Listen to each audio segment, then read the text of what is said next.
It will be a hard battle.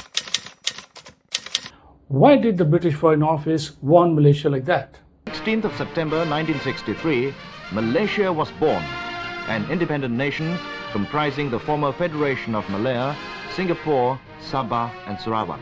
Almost 2 years after its formation, Malaysia still did not have full international recognition. But now it was in trouble. Not all countries supported it. Its closest neighbors did not accept it. Many African and Asian developing countries stayed on the sidelines, unsure, unconvinced. This was a sharp contrast to 1957. When Malaya became independent, recognition came quickly. The world welcomed it. Now, expanded as Malaysia, it did not enjoy that moment. Almost 2 years later, Malaysia was still struggling for recognition. Its last chance was only months away. June 1965. Algiers. Malaysia's main problem was Indonesia. It had to neutralize Jakarta's sophisticated arguments. And Malaysia did the right thing. Delegations were sent across Asia and Africa to canvass support.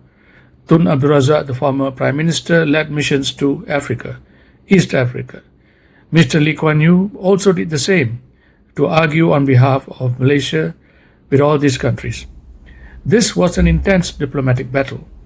The cables showed that the efforts worked. Many developing countries became sympathetic. Some even agreed that Malaysia should be allowed into the Algiers meeting. Malaysia felt confident. But you can sense from the cables that Britain was uneasy. 3rd June 1965. A now declassified cable from the British Foreign Office warned it will be a hard battle. Britain knew something that Malaysia did not fully grasp. Legal arguments alone would not win in Algiers. Indonesia did not need to defeat Malaysia's case as it would in a court of law. It did not need to prove Malaysia wrong. Its aim was simple: create doubt. Once a room becomes tense, many countries would prefer silence to taking sides. In that situation, Malaysia did not need to lose an argument. It only needed to be seen as a problem. On paper, Malaysia looked ready. But the problem was the public language coming from the top was different. Tunku Abdul Rahman's criticisms of Sukarno were sharp and harsh. His anti-communist language placed Malaysia clearly on the Western side. In the Afro-Asian settings, that mattered. What sounded principled to Western ears could sound like proof of neocolonial alignment to others. Britain's point of view, this was dangerous, because in Algiers, perception would matter more than proof. One thing had to change. Malaysia needed to cool its public language. But there was a problem. Tunku Abdul Rahman was not just the foreign minister, he was also the prime minister. There was no higher authority to rein him in. And certainly, Wisma Putra or the foreign ministry could not advise him. So Britain had to try another route. Messages were passed quietly from London, from New Delhi and other friendly capitals. Advice, warnings, appeals to moderation.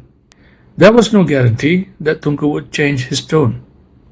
And if he did not, everything that Malaysia had built in its arguments could still unravel in Algiers. Luckily for Malaysia, Indonesia's misstep earlier in 1965 had begun to work in its favor. Indonesia had overplayed its hand. Angered by Malaysia's rising support, Jakarta took the unprecedented step of pulling Indonesia out of the United Nations. No country had ever done that before, and that shifted global opinion towards Indonesian diplomacy. At the same time, Algeria was also dealing with its own problems. The meeting in Algiers never took place as planned, but by then the mood had shifted. Through a mix of diplomacy, pressure and changing realities, Konfrontasi would in time come to an end. Malaysia survived that moment, but only just. Those declassified cables show just how close Malaysia came to losing the battle for recognition. And that one enduring lesson has remained with Malaysia long after 1965, and it must continue to remain so. If this video interests you, I have 2 other videos out there based on declassified British cables from 1963 to 1965. The link is in the description. Thank you very much. I'm Dr. Ilan Gokarpanan, former Malaysian ambassador, over 33 years of experience in the Malaysian Foreign Service. I'm the founder of Diplomatify, where I talk about foreign policy issues that interest you.